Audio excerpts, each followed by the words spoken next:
Okay, आता आजच्या आपल्या कार्यक्रमाकडे वळूया. मी विनंती करते आजच्या ज्या आपल्या सादरकर्त्या आहेत सौ सायली गोडबोले जोशी यांना स्टेजवर. शेडे काका एक खुर्ची द्या प्लीज. नावातच गोडबोले आहे आणि अतिशय मधुर अशी वाणी असणाऱ्या सौ सायली गोडबोले जोशी यांचा परिचय करून देताना मला अतिशय आनंद होतोय, कारण इतका समृद्ध परिचय आहे. त्या स्वतः BA मराठी चित्रकला, MA इतिहास, मराठी साहित्य विशारद आणि संस्कृत कोविद आहेत. अनेक प्रकाशित साहित्य आहे, त्यातली काही म्हणजे काव्यसंग्रह, दर्यापार आणि राजमाता, तुम्ही बसा मॅडम, राजमाता जिजाऊ साहेबांच्या कार्याचा साक्षात्कार घडवणारा एक ऐतिहासिक चरित्र ग्रंथ जिजाऊ शोध आणि बोध याच्या तर 2 आवृत्त्या प्रकाशित झालेल्या आहेत. आणि आता प्रकाशनाच्या वाटेवर असणारे काही ऐतिहासिक त्यांचं जे लेखन आहे त्याच्यामध्ये पेशव्यांच्या जीवनकालावर आधारित शोध शतकांचा, त्यानंतर गुंजण मावळाची यशोगाथा आणि राजराजेंद्र पुणे प्रांताचे राजा देशमुख यांच्या घराण्याचा इतिहास. अनेक कार्यक्रमांचं संहिता लेखन आणि सूत्रसंचालन त्यांनी केलेलं आहे. सूत्रसंचालनाचा अभ्यासक्रम त्यांनी श्री सुरेश खरे यांच्याकडून केलेला आहे आणि तो विशेष नैपुण्यासह केला आहे. त्यांचे जे अनेक कार्यक्रम गाजलेले आहेत ते EA मराठीची आहे नगरी, बहर नवरसांचा, आनंदाचे डोही आणि नमो ज्ञानदेवा. मला तुमच्या या सगळ्या परिचयात हे खूप भावलं की जसं इतिहासाचं खूप अभ्यास आहे त्यांचा, तेवढीच अध्यात्माची गोडी आहे. त्यामुळे ज्ञानेश्वरीविषयी, भगवद्गीतेविषयी अनेक लेखन पण त्यांनी केलेले आणि सादरीकरणही त्यांनी केलेलं आहे. एक पात्री नाट्याविष्कार ज्या त्या करतात त्याच्यामध्ये ज्या गाजलेल्या आहेत त्या जिजाऊ, राजराणी पद्मिनी, मीरा हो गई मगन, आजचा जो आपला आहे अग्निशिखा मर्दानी झासीवाली, माई सावरकरांवर त्या सादर करतात. महानंदा, दिवानी मस्तानी, महाराणी येसुबाईवर, पुण्यश्लोक अहिल्याबाई, चैतन्य ब्रह्म माझे हा एक ध्वनिचित्रफीतमध्ये त्यांची प्रमुख भूमिका आहे. रमा माधव ही अद्वैताची कहाणी याच्या कार्याचा उत्तुंग आविष्कार करणारे 2 अंकी नाटकही त्या सादर करतात. लिम्का बुक ऑफ वर्ल्ड रेकॉर्डसाठी सलग 7.5 तासाचा विश्वविक्रमी एकपात्री बहुरूपी नाट्यप्रयोग त्यांनी केलेला आहे. नाव पंचकन्या. जोरदार टाळ्या होऊ दे. त्यांचं एक वैशिष्ट्य म्हणजे 2010 मध्ये थायलंडला, बँकॉकला जाऊन गणेशोत्सवात जिजाऊ या नाट्यप्रयोगाचं त्यांनी सादरीकरण केलेलं आहे. अनेक नाटकातून ज्या त्यांच्या नायिकेच्या भूमिका आहेत त्याच्यामध्ये जाणता राजा, शिवपुत्र संभाजी, छावा यासारख्या भूमिका गाजलेल्या आहेत. खूप खूप अभिनंदन मॅडम. व्याख्यानं तर त्यांनी अनेक दिली आहेत. मी जसं म्हटलं अनेक ऐतिहासिक आहेत आणि आध्यात्मिक. ऐतिहासिक तर मी बोललेच आहे, जिजाऊ, पेशवाई, ताराराणी, झासीवाली. पण आध्यात्मिक जे आहेत त्याच्यामध्ये कैवल्य साम्राज्य चक्रवर्ती श्री ज्ञानेश्वर महाराज, रामनामी दंगरामी रामदास, महाराष्ट्रातल्या संतांची मंदियाळी, सार्थ श्री ज्ञानेश्वरी, गीतेतील कर्मयोग, भारतीय स्त्री अस्मिता, ज्ञानेश्वरीतील आरोग्य विज्ञान, आनंद जीवनाचा मूलमंत्र ज्ञानेश्वरी, असे अनेक कार्यक्रम आहेत. इतका मोठा आहे परिचय, मी थोडक्यात आता आवरते. अनेक पुरस्कारांनी त्यांना गाजवलेले आहेत त्यांनी पुरस्कार. त्याच्यामध्ये अगदी यंग एजमध्ये मिस SNDT पुरस्कारपासून जे सुरू झालेली आहे त्याच्यामध्ये सर्वोत्कृष्ट स्त्री कलाकार पुरस्कार 2003 कैलासवासी सुहासिनी मुळगावकर एकपात्री करंडक, आज आपण ते अनुभवणार आहोत. एकपात्री नाटकातलं त्यांचं हे.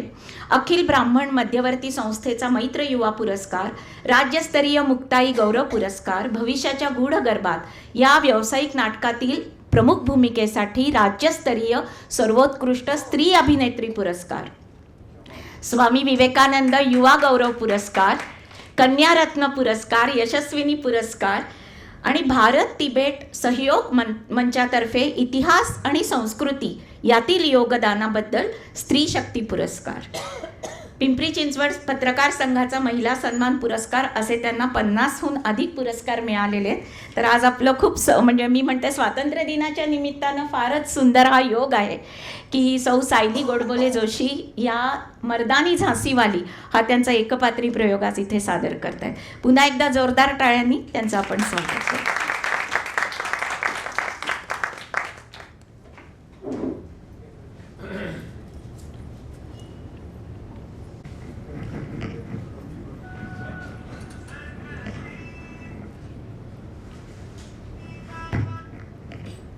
नमस्कार. मी रंगमंचाच्या मध्यात जाण्यापूर्वी आणि झाशीची राणी म्हणून तुमच्या समोर येण्यापूर्वी सायली म्हणून मला तुमच्याशी काही बोलायचं आहे. ज्या वेळेला आता माझी ओळख करून दिली गेली त्याच्यामध्ये पंचकन्या ह्या एका कार्यक्रमाचा उल्लेख केला गेला आणि ह्या सगळ्या पंचकन्या ह्या मध्ययुगाच्या इतिहासाच्या कालखंडातल्या आहेत आणि ज्या घटनेनी मला असं वाटतंय की डॉक्टरांचं विश्व तर ढवळून निघालेलं आहेच, महिला विश्वही ढवळून निघालेलं आहे की जे आता कलकत्त्याच्या डॉक्टर मुलीबाबत घडलं. ही घटना खरोखर लज्जास्पद आहे. म्हणजे ज्यावेळी एकीकडे आपण स्वातंत्र्याचा 78वं वर्ष साजरं करतोय त्यावेळेला अजूनही आपण स्वतंत्र नाही आहोत. ही लाजिरवाणी गोष्ट आहे. आणि अशा वेळेला मला असं वाटतं की ज्या आदर्श मला इतिहासातनं सापडतात ते आहेत राजराणी पद्मिनी, मीरा, झाशीची राणी जिजाबाई, की ज्या कुणावरती अवलंबून नव्हत्या, स्वतःचं रक्षण स्वतः करण्यासाठी त्या समर्थ होत्या आणि हे सामर्थ्य त्यांनी त्यांच्या कर्तृत्वातून मिळवलेलं होतं. आजच्या पिढीचे आदर्श जर का कतरीना सारख्या हिरोईन्स असतील तर हे भवितव्य असंच राहणार आहे. आणि म्हणून गरज आहे त्या इतिहासातल्या खऱ्या चरित्र नायिका लोकांसमोर येण्याची. इतिहास समूह आपली शिक्षण पद्धती, इतिहास शिकवण्याची पद्धत इतकी कंटाळवाणी आहे की सण सणावळ्या कोण कोणास म्हणाले आणि कुठली घटना कुठे घडली ह्याच्या पलीकडे आपण जातच नाही. आणि मला असं वाटतं की ती अमुक घटना किती साली घडली ह्याच्यापेक्षा त्या घटनेतनं जे शिकण्यासारखं असतं ते फार महत्वाचं असतं. असं शिकवलं तर जातं की नाट्यीकरण ही इतिहास शिकवण्याची सर्वोत्कृष्ट पद्धती आहे, पण दुर्दैवाने आपल्या टेक्स्टबुकमध्ये एकही धडा हा नाट्यीकरणाच्या फॉर्मॅटमध्ये नाही. सगळे पॅरेग्राफ लिहिलेले आणि मग म्हणून आम्हाला लहान वयापासून इतिहास हा विषय अत्यंतिक कंटाळवाणा असा वाटतो. खरं तर इतिहासासारखा सुंदर विषय नाही. आणि मग हा इतिहास आपण पुढच्या पिढीपर्यंत कसा पोहोचवू शकू? वारसा हा शब्द खूप मोठा आहे. इतिहास जरी कळला तरी वारसा सांभाळायला आपली पुढची पिढी समर्थ आहे. हे असे अनेक विचार ज्या वेळेला मनामध्ये निर्माण झाले त्याच्यातून पंचकन्या या 5 स्क्रिप्टचा जन्म झाला. म्हणजे जिजाऊ हा विषय होताच आणि मग त्याला पुढे मागे जोडणाऱ्या या 4 कन्यका मी शोधून काढल्या. हो, कन्यकाच, कारण त्या कुणाचीही पत्नी, माता, भगिनी असल्या तरी तिचं मूळ रूप हे कन्येचं असतं आणि म्हणून तो विषय होता पंचकन्या. त्यातलं हे सगळ्यात शेवटचं पुष्प. आणि मला अजूनही असं वाटतं की राणी आपल्यामध्ये आज नाही, पण आपण आजही आजच्या स्त्रीला म्हणतो की जी बाई मुलाला गाडीवरती मागे बांधून सकाळी स्वतःचा मुलांचा डबा करून बाहेर पडते, दिवसभर लढाईच करत असते. लढाई म्हणजे सतत उठून रणांगणावरतीच गेलं पाहिजे, हातात तलवारच घेतली पाहिजे असं नाही. एका हाताने झारा चालवणारी बाई दुसऱ्या हाताने लॅपटॉपवरती बोटं पण नाचवत असते, ती झाशीची राणी असते. अशा सगळ्या झाशीच्या राणींना, दुर्दैवाने मला आज ह्या ऑडियन्समध्ये सुद्धा महिला फार कमी दिसत आहेत, तरी ज्या आहेत त्या सगळ्यांना. आणि आपली रुद्रसंहिता असं सांगते की उमा नारी रुद्र महेश तस्मै तस्यै नमो नमः. तर खरं तर प्रत्येकामध्येच काही गुण हे नरतत्वाचे आणि काही गुण हे नारी तत्वाचे म्हणून सांगितलेत. जसं लज्जा, दया, क्षमा, शांती, वात्सल्य हे सगळे गुण नारीचे, तर शौर्य, धैर्य, पराक्रम, न्याय, निष्ठा हे सगळे गुण पुरुषाचे म्हणून सांगितलेत. आपण ज्या पुण्यामध्ये राहतो तिथे बालगंधर्व रंगमंदिर आहे आणि त्याच्या बाहेरच झाशीच्या राणीचा पुतळा आहे. एवढा सुंदर योगायोग मला वाटतं असूच शकत नाही, कारण पुरुषाच्या एखाद्या जन्माला येऊन स्त्रीनी लाजावं असं सौंदर्य आणि असा अभिनय करणारा एक पुरुष आणि जन्मानी स्त्रीच्या जन्माला येऊन पुरुषांनी थक्क व्हावं असा पराक्रम गाजवणारी एक स्त्री हे समोरासमोर उभे. तर हा सर्वोच्च आदर्श आहे. आणि आज नारींमधली म्हणजे राणी लक्ष्मीबाईंमधली लक्ष्मी आणि तिच्यातनं प्रकटणारी रणचंडी दाखवण्याचा मी प्रयत्न करते. तर आपण नाट्याविष्काराला सुरुवात करूया.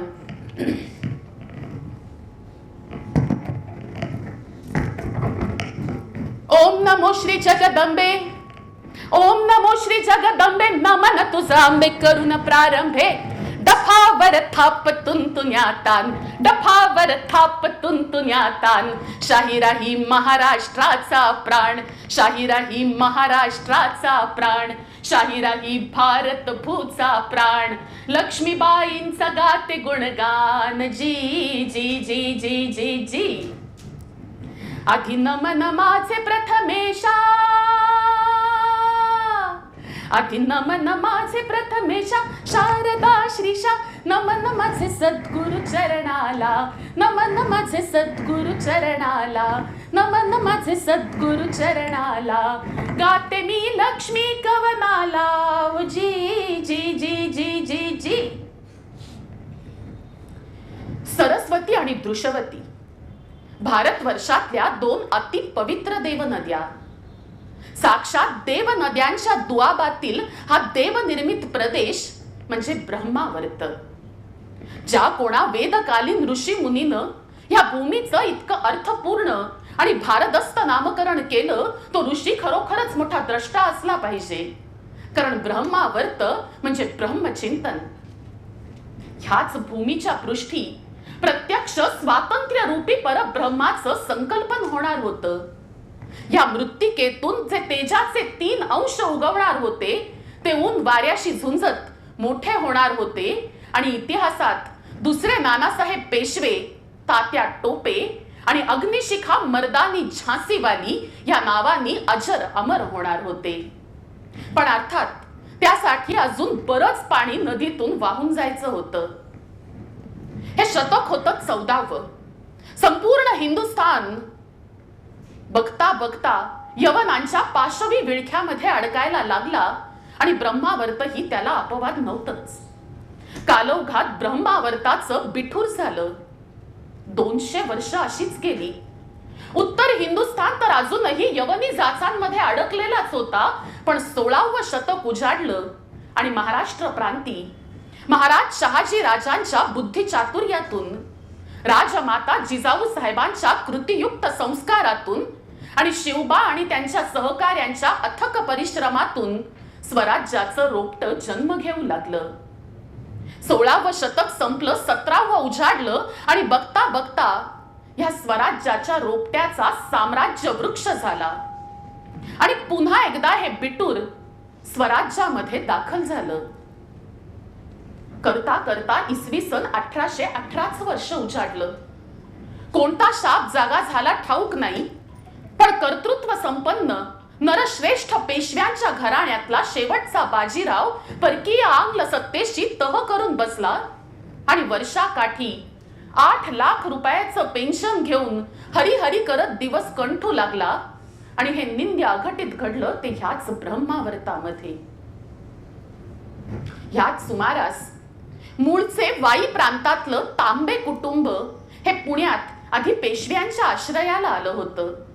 आणि जसं पेशव्यांनी पुणे सोडलं, त्यांच्या बरोबरच हे तांबे सुद्धा पुणे सोडून गेले.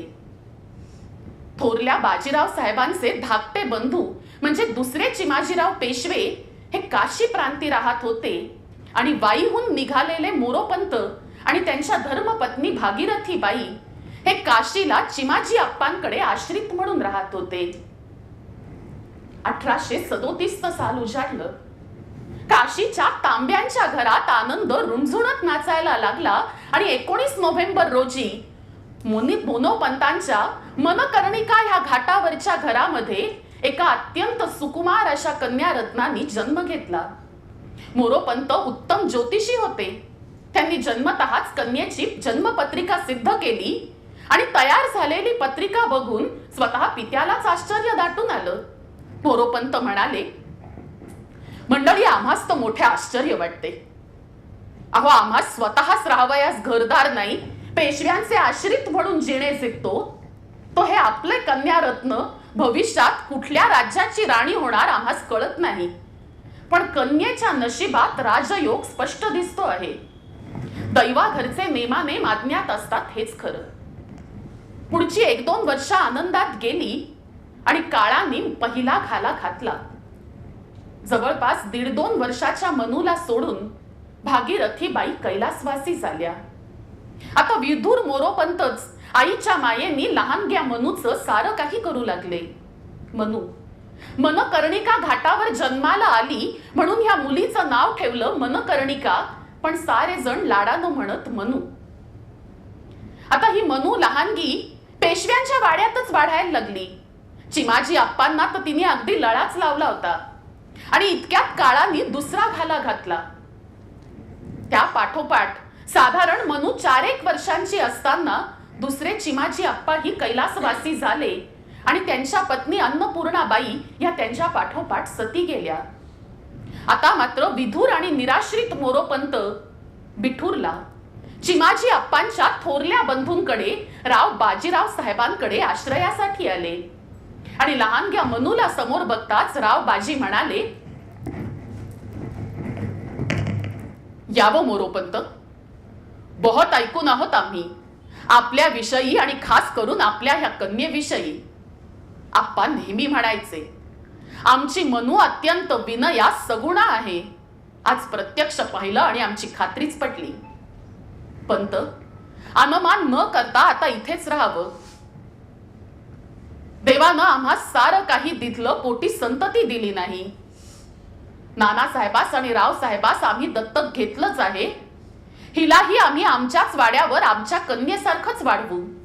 त्या निमित्तानं आमच्या नानास आणि रावास पाठची बहीण मिळेल. हिला आम्ही छबेली म्हणून पुकारू. आणि खरोखर लहानग्या छबेलीनी इथेही सगळ्यांना वेड लावलं. बाजीराव साहेबांचा तर ती जणू दुसरा प्राणच बनली. नानासाहेब आणि रावसाहेबांबरोबर बाजीराव साहेबांनी तिलाही युद्ध शिक्षण देण्याची व्यवस्था केली. बघता बघता सकल शस्त्र अस्त्र आणि शास्त्रांमध्ये मनू पारंगत झाली. होता होता मनू 10 वर्षांची झाली. त्या काळाप्रमाणे हे मुलीच्या लग्नाचं वय. पण काशी प्रांतात, तिथून पुढे बिठूर प्रांतात कऱ्हाडे ब्राह्मण आणि त्यातूनही उपवर मिळावा कुठे? मोरोपंत चिंतित होते. असं करता करता आणखी 1 वर्ष उलटलं. मनू आता 11 वर्षांची झाली. आता मात्र सगळ्यांनाच अत्यंत चिंता व्हायला लागली, कारण विवाहाचं वय उलटून चाललेलं होतं. मोरोपंतांना तर अजूनही प्रश्न पडलेला होता की कन्येच्या भाळीत तो राजयोग लिहिलेला आहे. कऱ्हाडे ब्राह्मणवर आणि त्यातूनही राजा असलेला शोधावा तरी कुठे? पण नियती स्वतःहून स्वतःचे मार्ग शोधत येते. मनूनी आता 12व्या वर्षात पदार्पण केलं आणि त्याच वेळेला झाशीचे गंगाधर शास्त्री दीक्षित हे त्यांच्या राजे सरकारांसाठी द्वितीय वधू संशोधनासाठी एक प्रांत फिरत फिरत बिठूरला राव बाजीराव साहेबांकडे आले आणि त्यांच्या वाड्यात अगदी सहजपणे वावरणारी ही मनू दृष्टीस पडल्यावर त्यांनी त्याविषयी बाजीराव साहेबांकडे विचारणा केली. तेव्हा बाजीराव साहेबांनी सांगितलं, पंत, ही तो आमची लाडकी छबेली आहे.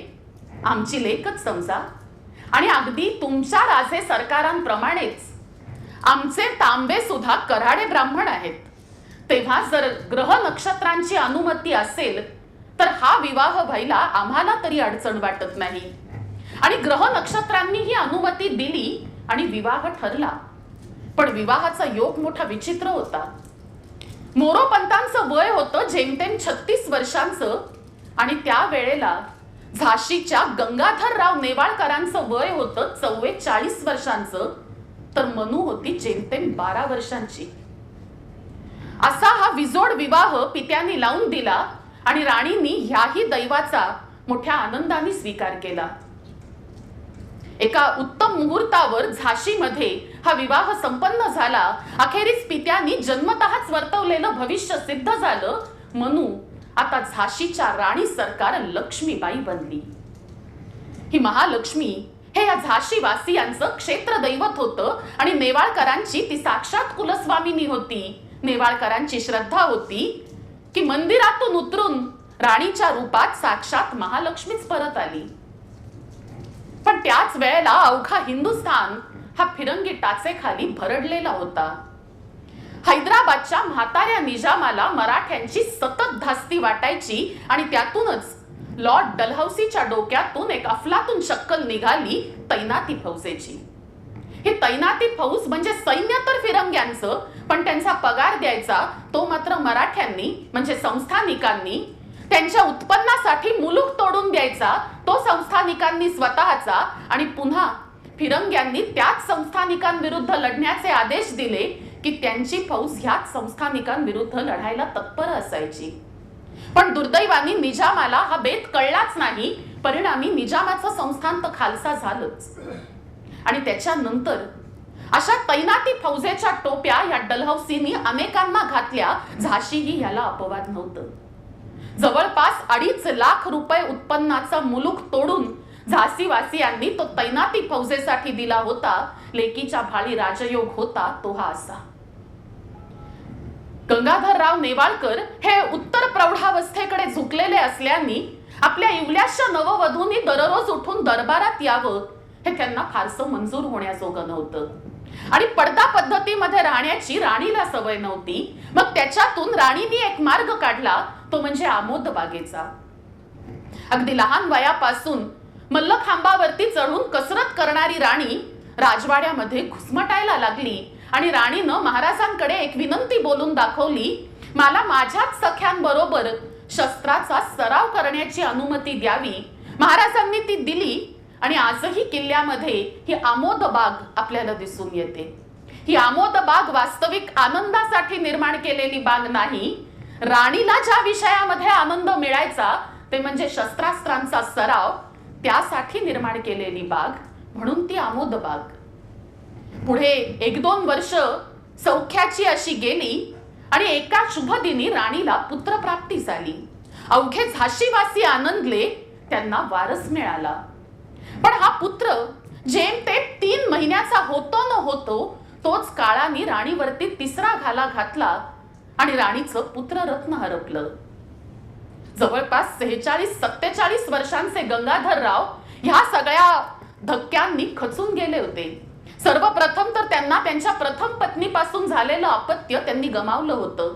तत्पश्चात प्रथम पत्नी गमावलेली होती. आणि आता द्वितीय पत्नीपासून जो पुत्र झाला तोही त्यांनी गमावला. आणि मग मात्र गंगाधरराव हताश होऊन गेले. आणि राणी त्याही वेळी त्यांना सांगत होती, स्वारींनी इतकं हताश होऊ नये.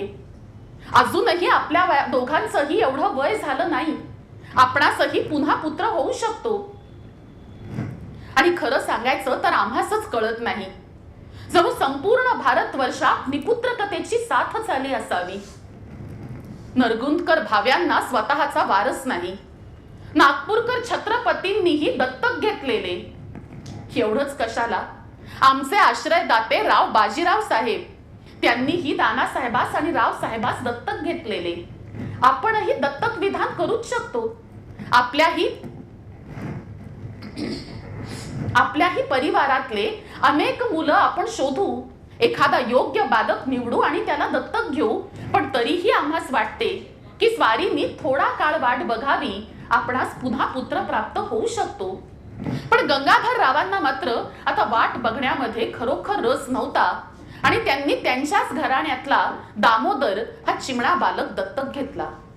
दत्तक घेत असतानाच या बालकाचं वय होतं 6 वर्षांचं. आणि तो काळ उलटून जेमतेम 7-8 महिने होतात न होतात तो राणीवरती 4था आणि शेवटचा घाव बसला, तो म्हणजे वैधव्याचा. राणीचं वय होतं जेमतेम 19 वर्षांचं. आणि राणीवरती हा वैधव्याचा वार कोसळला होता. घडल्या घटनेनी मोठे मोठे मुत्सद्दी गांगरले, भवितव्याच्या चिंतेने धास्तावले. पण स्वतः राणी ती मात्र अत्यंत शांत होती. आणि तिच्या दरबारी जनांना त्या दिवशी राणी संबोधित करण्यासाठी स्वतःच दरबारामध्ये आली. राणी सांगत होती, खरे पाहता आपण सारेच जण आमच्यापेक्षा वयानं वडील, तेव्हा आम्ही आपली समजूत घालावी हे शिष्टाचाराला धरून नाही, तरीही आमचे मनोगत केवळ सांगतो. आम्हा सती जाता येत नाही, कारण दत्तक असला तरी दामोदरला आम्ही आमचा पुत्र म्हणून स्वीकारला आहे. पुत्राला असे अर्ध्या रस्त्यात टाकून स्वारींच्या पाठोपाठ निघून जाणं हे आम्हास योग्य वाटत नाही. आणि म्हणून आम्ही मागे राहिलो. रडणे कुडणे ही तर दुबळ्यांची भाषा. उसासे उमासे हे सर्व सामान्यांच्या दुःखावरचे उतारे. ज्या जाज्वल्य इतिहासाकडे जग डोळे विस्फारून बघणार असतं, त्या इतिहासाच्या लेखी अशा दुबळ्यांची गणती नसते. भलेही इतिहास आमची दखल घेईल अथवा न घेईल, पण जर कधी इतिहासानं आमची दखल घेतलीच तर ती मृत्यूलाही न घाबरणारी मर्दानी राणी म्हणून घ्यावी एवढंच वाटतं. आपण सारे जण आमच्या बरोबर असाल तर दामोदर वयात येईपर्यंत आम्ही स्वतः राज्यकारभार बघू. आम्ही शस्त्रास्त्रांसह सकल शास्त्रांमध्ये पारंगत आहोत.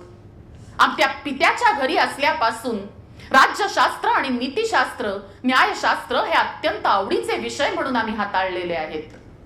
जर तुम्ही सर्व दरबारी जन साथ द्याल तर ह्या फिरंग्यांच्या आक्रमणांना थोपवून धरत ही झाशी आपण पुन्हा एकदा सुजलाम सुफलाम करू. आणि राणीच्या ह्या आवेशपूर्ण उद्गारांनी झाशीवासी सुखावले. आणि आता इथूनच राणीनं झाशीची राणी ही तिची स्वतंत्र ओळख निर्माण करायला सुरुवात केली. ती केवळ गंगाधर रावांची पत्नी होती म्हणून ती झाशीची राणी नव्हतीच. तिने स्वतः राज्यकारभार हातामध्ये घेतला, पण ज्या अदृष्टाची भीती होती तसंच झालं. व्हॉइसरॉय लॉर्ड डलहौसीनं नवा कायदा अस्तित्वात आणला, तो म्हणजे दत्तक विधान नामंजुरीचा.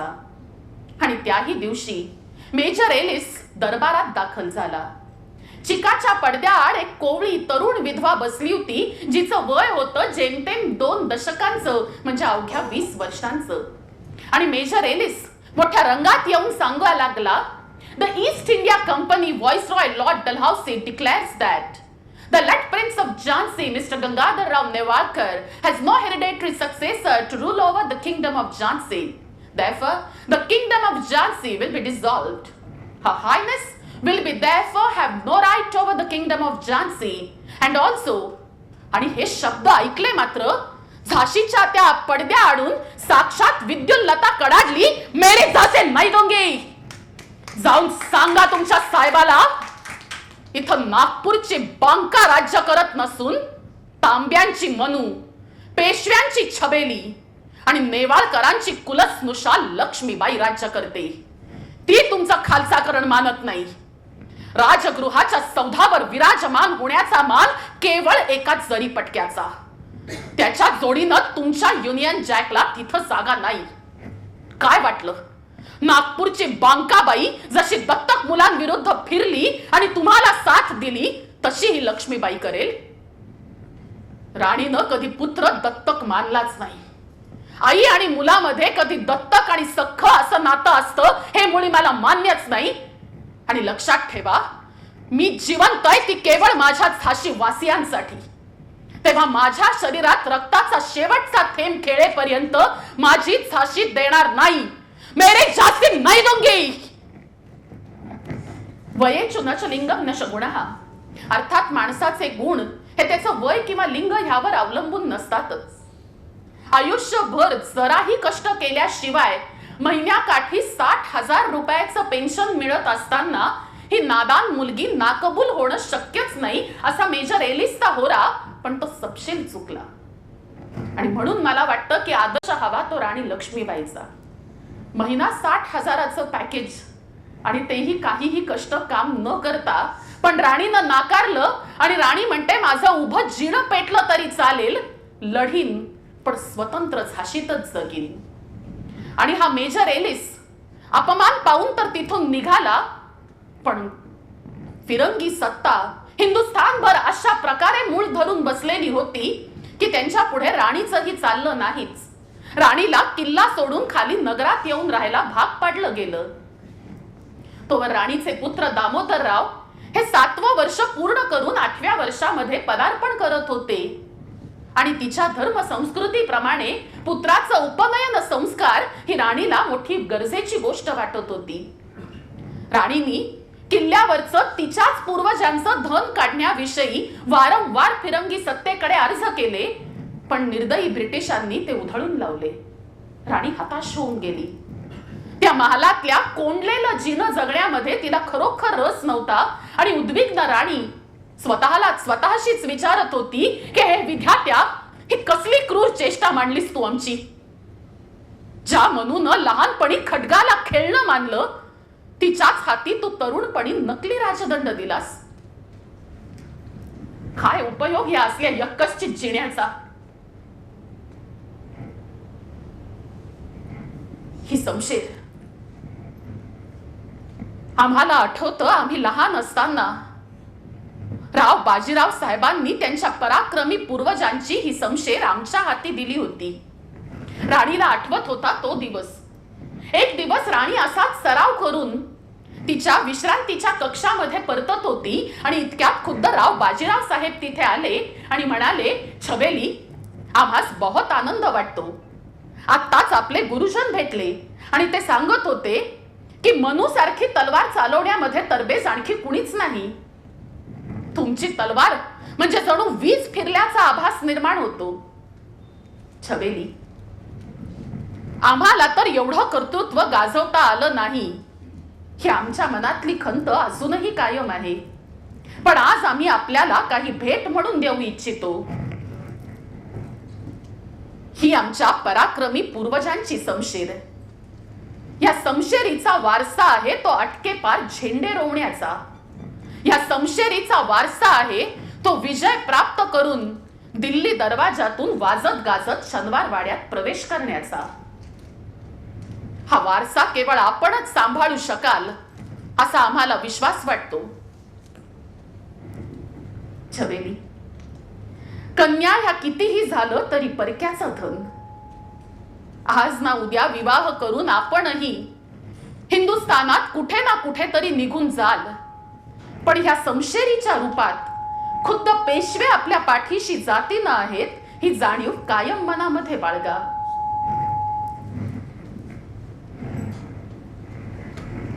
आपण थोर.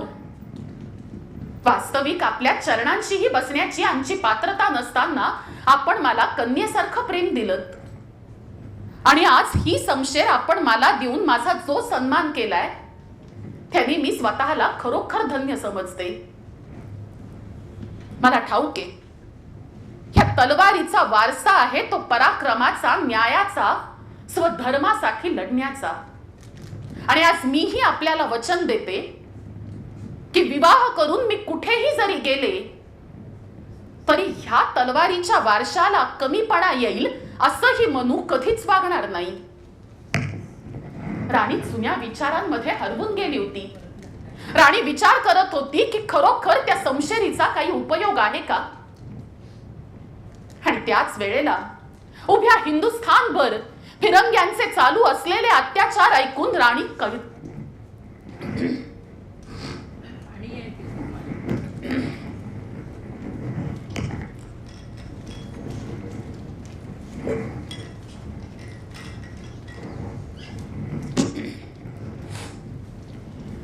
उभ्या हिंदुस्थानभर चालू असलेले फिरंग्यांचे अत्याचार ऐकून राणी कंटाळून गेली होती, थकून गेली होती, उद्विग्न झाली होती, पण तिला मार्ग सापडत नव्हता.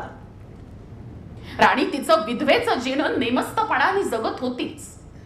आता वास्तविक त्या काळात म्हणजे मध्ययुगात विधवा आणि त्यातूनही ब्राह्मण स्त्री म्हणल्यावर केशवपन करणं हे फार मोठं आवश्यक किंवा बंधनकारक होतं.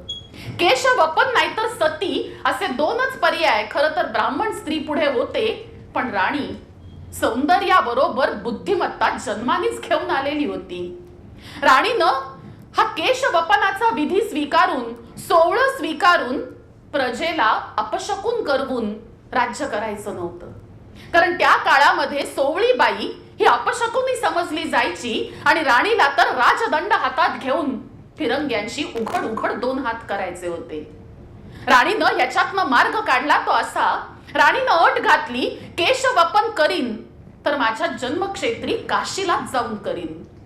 आणि एकंदरीतच उत्तर हिंदुस्थानची तापलेली परिस्थिती बघता राणीसारखी अत्यंत पराक्रमी बाई झाशी सोडून बाहेर पडणं हे फिरंगी सत्तेला परवडण्याजोगं नव्हतं. एक प्रकारे त्यांनी राणीला स्थानबद्धतेमध्ये ठेवण्याचा निर्णय घेतला होता आणि म्हणून हे फिरंगी टोपीकर राणीला झाशी सोडून जाण्यासाठी अनुमती देत नव्हते. आणि राणीनं पुन्हा असं ढोंग रचलं की मी तर केशवपन करून सोवळी व्हायला तयार आहे, नकार हे फिरंगी देत आहेत. ह्याच्यातनं मार्ग कसा काढायचा. तेव्हा राणीनं गुडघ्यापर्यंत तिचे लोळणारे केस कापून, त्या काळात पुरुष ज्याप्रमाणे खांद्यापर्यंत केस राखायचे तसे केस राखायला सुरुवात केली. पुरुषांप्रमाणेच मीही कुठेही कमी नाही हे सांगण्यासाठी तिने पुरुष वेश धारण करायला सुरुवात केली. अर्थात याचं कारण हे केवळ पुरुषांची बरोबरी असं नव्हतं, तर तत्कालीन समाजाची मानसिकता होतं. कारण त्याही काळामध्ये स्त्री राज्यकारभार बघू शकते हे उत्तर हिंदुस्थानातल्या समाजाला कळणं दुरापास्तच होतं. अशा वेळेला स्त्रीच पुरुष वेश धारण करून बसल्यामुळे जणू एखादा पुरुषच गादीवर बसला असावा असा आभास राणींनी निर्माण केला होता. ह्याच कार्यकाळामध्ये राणीनं अनेक धार्मिक जन, पुरोहित जन बोलवून सोवळी न होण्यासाठी प्रायश्चित्त विचारलं आणि त्याप्रमाणे राणी त्याचं पालन अत्यंत काटेकोरपणे करत होती. ह्या झाशीच्या नगर राजवाड्यामध्ये राहताना राणीचा नित्य दिनक्रम होता तो असा की दररोज पहाटे ब्रह्ममुहूर्तावरती उठायचं, स्नान संध्यादिक कर्म आटपायची, तुलसी पूजन करायचं आणि मग तिथल्याच तलावामध्ये माशांना खायला घालायचं. त्याच्यानंतर झाशीच्या ग्रंथालयामध्ये जायचं आणि उत्तमोत्तम ग्रंथांचं वाचन करायचं आणि तत्पश्चात आठवड्यातला एक वार हा केवळ एकभुक्त राहून, एक वार हा केवळ फळं ग्रहण करून, एक वार केवळ दुग्धपान म्हणजे केवळ दूध पिऊन, एक दिवस हा केवळ सरबतावरती आणि एक दिवस हा पूर्ण जलावरती, तर एक दिवस हा पूर्ण निराहार राहून राणी सोवळं न होण्याचं प्रायश्चित्त घेत होती. आणि राणीचा हाच दिनक्रम अगदी तिच्या मृत्यूच्या दिवसापर्यंत कायम होता. हे सगळं जे पुढचं लिहून ठेवलेलं आहे ते राणीचे चिरंजीव दामोदर पंतांनी लिहिलेलं आहे. आणि आपण जे काही चित्रामध्ये बघतो ना ते इवलस्स बालक पाठीशी बांधलंय असं आपल्याला वाटत असतं. ते बालक इवलस्स म्हणता म्हणता चांगला 8, 9, 10 वर्षाचं बालक होतं. त्यामुळे कळत्या समजत्या वयातल्या मुलांनी स्वतःच्या आईच्या आठवणी, माझ्या आईच्या स्मृती अशा पुस्तकामध्ये लिहून ठेवलेल्या दिसतात. हे सगळं करत असतानाच राणी लहानग्या दामोदरला ही अतिशय उत्तम तऱ्हेने घडवत होती. आणि हे सगळं घडत असतानाच अचानक क्रांतीची पहिली ठिणगी कानपूरमध्ये पडली. आणि बघता बघता 5 जून पर्यंत त्याचे पडसाद झाशीमध्येही उमटले आणि झाशीमधल्या जेमतेम 35 शिपायांनी एकत्र येऊन राणीच्या पाठिंब्याने झाशीमधून फिरंगी सत्तेला उखडून काढलं. आणि पुन्हा एकदा खुल खुदा का मुल्क बादशाह का, अम्मल राणी लक्ष्मी का असं म्हणत वाजत गाजत राणीला किल्ल्यावरती नेऊन पुन्हा एकदा राज्यकर्ती म्हणून तिची स्थापना केली. मला वाटतं हे राणीचं राज्यकर्ती म्हणून असलेलं सगळ्यात मोठं यश होतं. ज्या वेळेला हे 35 शिपाई राणीकडे आले त्यावेळेला वास्तविक राणीला स्वतःच्या रोजच्या जेवणा खाण्याची भ्रांत होती. कारण राणींनी पेन्शन नाकारलेलं होतं आणि तिच्या खाजगीतले पैसे हे फिरंगी तिला काढू देत नव्हते. त्यावेळी राणीने स्वतःचे सगळे अलंकार विकले आणि त्याचे पैसे करून ह्या शिपायांना दिले आणि हा झाशी मधला सशस्त्र क्रांतीचा पहिला उठाव पार पडला. आता हा राज्यकारभार राणीने स्वीकारला हे तर खरंच, पण अंतर्गत शत्रू इथेही होतेच. सदाशिव नारायण हे तिच्याच घराण्यातले गंगाधर रावांचे हे चुलत बंधू आणि ते आता मोठ्या आक्रमकतेने पुढे आले की एक स्त्री असून तुम्ही राज्यकारभार चालवणार. बांगड्या तर फुटल्याचे, पांढऱ्या कपाळांनी कोणी राजगादीवरती बसावं अशी वेळ नेवाळकरांच्या घरात आलेली नाही. त्यांना साथ देण्यासाठी अगदी बाजूच्याच राज्यातले 2 राजे तत्परतेने पुढे आले, सगर आणि दतियाचे. आणि राणीनी तिथल्या स्थानिक बोली भाषेत म्हणजे बुंदेली भाषेमध्ये 2 पत्र त्या सगर आणि दतियाच्या राजांना लिहिली. अंतर्गत बंडाळी जी होती सदाशिव नारायणांची ती तिने महालातल्या महालातच मोडून काढली. रात्रीत त्यांना कैद करून तुरुंगामध्ये डांबून टाकलं. आणि राणी सगर आणि दतियाच्या राजांना लिहिते की आम्ही मराठी स्त्रिया, आम्हाला वारसा आहे तो छत्रपती शिवरायांचा, राजमाता जिजाऊ साहेबांचा, महाराणी तारा राणींचा. युद्धाला आम्ही घाबरत नाही आणि स्त्रिया समजून आम्हाला कमी लेखण्याचा प्रयत्न तर तुम्ही करूच नका. तुम्हा बुंदेली पुरुषांना बायका करून सोडण्याची धमक ही मराठी मुलगी तिच्या मनगटात बाळगते. हिम्मत असेल तर पुढे या आणि पराभवाला सामोरं जाण्यासाठी सज्ज व्हा.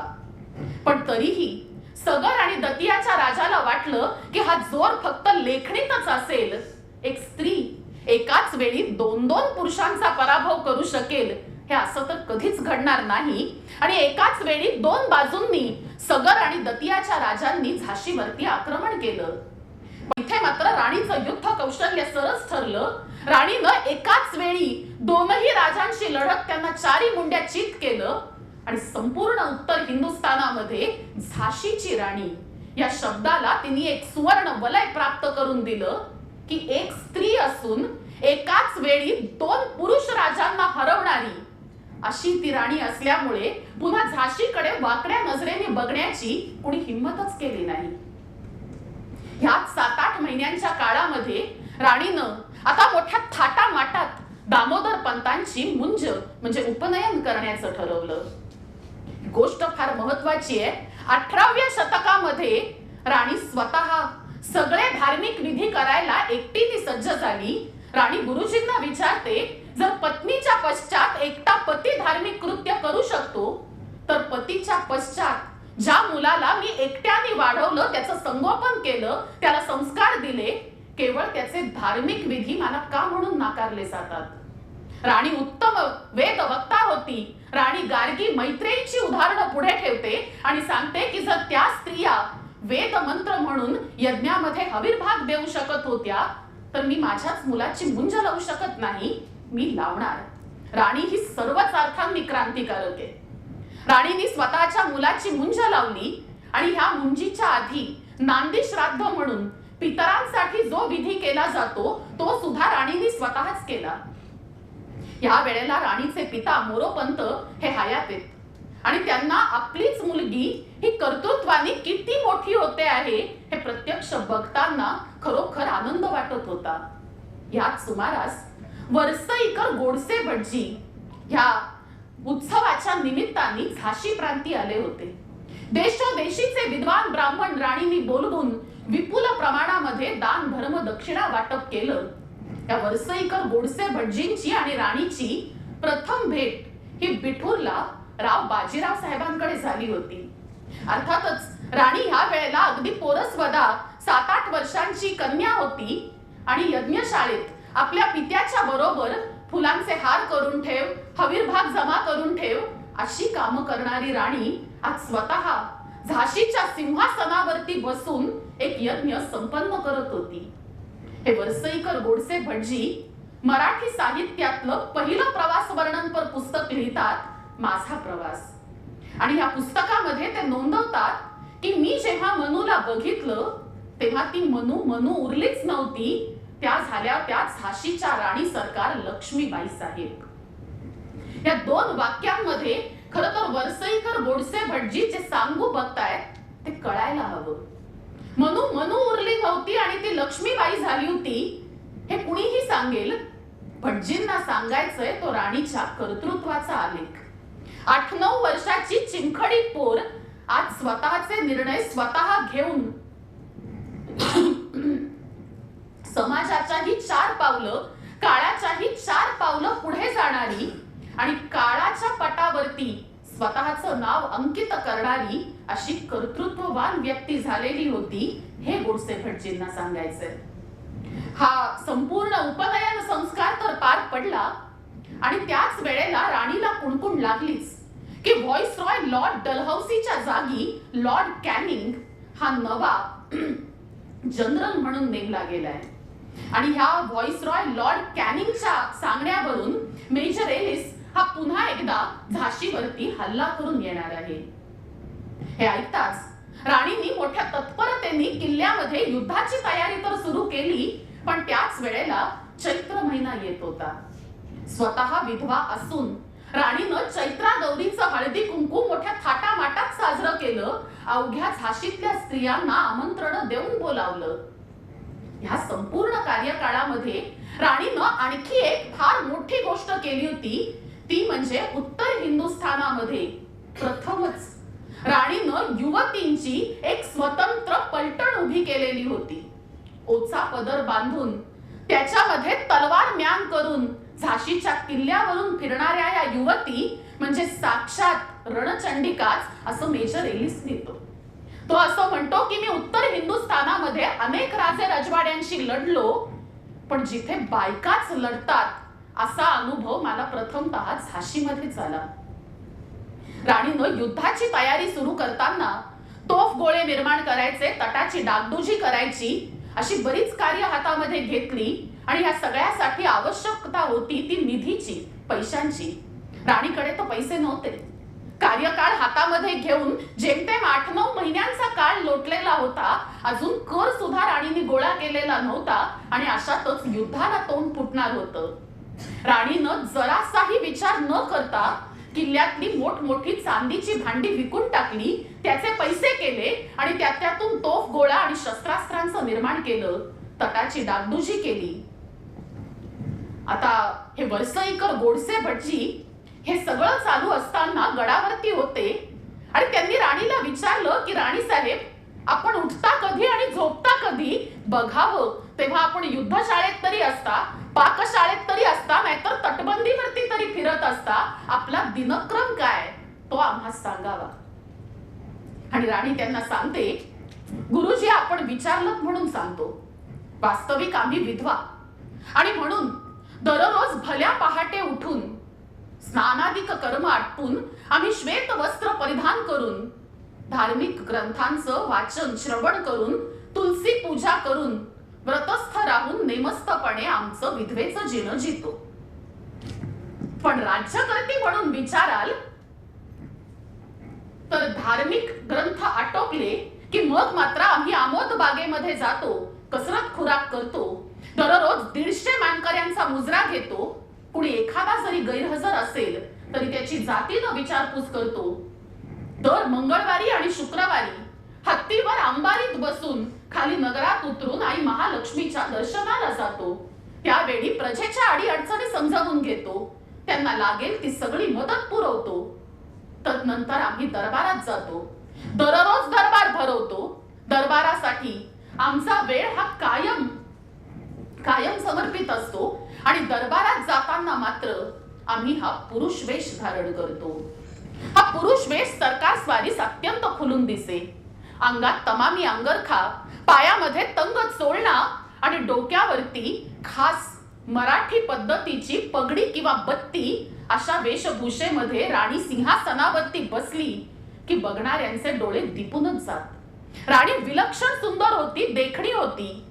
जेमतेम 22व्या वर्षात पदार्पण केलेली राणी ऐन तारुण्यात होती आणि राणीनं स्वतःच्या दुःखाचा कुठेही अवडंबर न माजवता राज्यकर्ती म्हणून अतिशय नेटानं कारभार सांभाळलेला होता.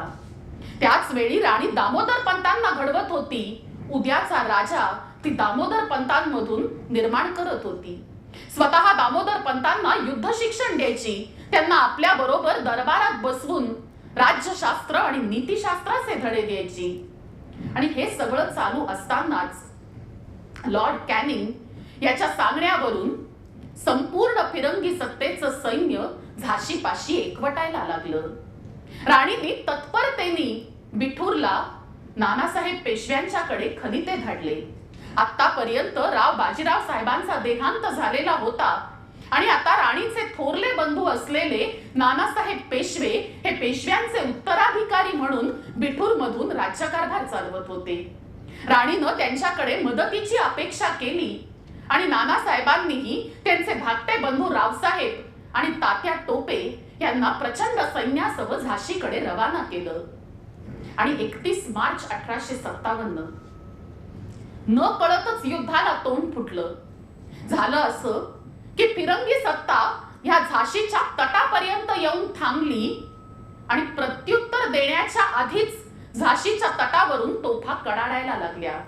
जणू राणीने सावध केलेलं होतं की माझ्या हद्दीत शिरण्यापूर्वी माझी अनुमती घेणं हे बंधनकारक आहे. असेच याल आणि माझ्याशी युद्ध करायला लागाल तर हे मी चालवून घेणार नाही. गुलाम कादर बख्श आणि गुलाम घोष खान हे राणीचे अत्यंत निष्णात असे गोलंदाज होते. ते दिवस रात्र मेहनत करत होते. अनेक तरुण स्त्रिया ओचे पदर बांधून या युद्धामध्ये सहभागी झालेल्या होत्या आणि पहिले 5 दिवस अभूतपूर्व युद्ध झालं. ब्रिटिशांच्या सैन्याची वाताहत राणीला ह्या तटावरून दिसतच होती.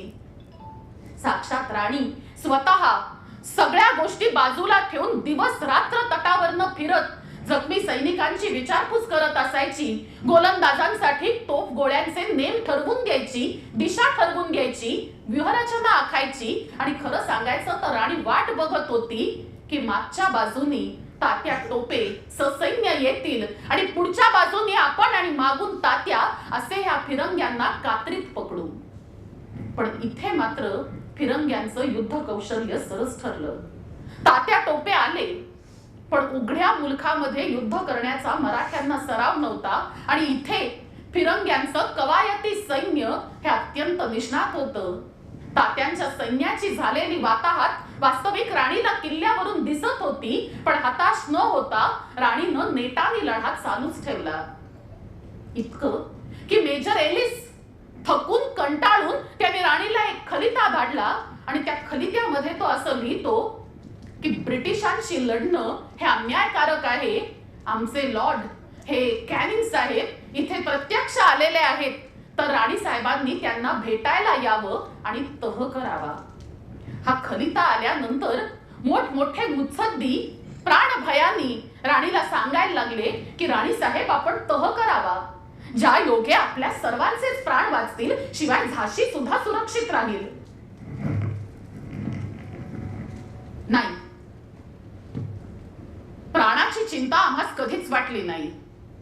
ज्या क्षणी आम्ही ह्या सिंहासनावर बसलो त्याच क्षणी आम्ही आमचा मृत्यूही स्वीकारला. ज्यास प्राणाचं भय वाटत असेल त्यांनी रात्रीच्या अंधाराचा फायदा घेत किल्ला सोडून निघून जावं. एक नक्की सांगतो, 1 आणि 1 2च समजाल तर पराभव निश्चित आहे, पण 1 आणि 1 11 मानाल तर विजय खात्रीने आपला आहे. युद्ध कौशल्य आम्हासही ठाऊक आहे, व्यूहरचना आम्हीही जाणतो, आणि सगळ्यात मोठी गोष्ट म्हणजे किल्ल्यावरती रसद भरपूर आहे. 1.5 वर्ष झुंजू शकू एवढी रसद आम्ही किल्ल्यावरती आधीच गोळा करून ठेवलेली आहे. त्यामुळे युद्धाची भीती आम्हास नाही.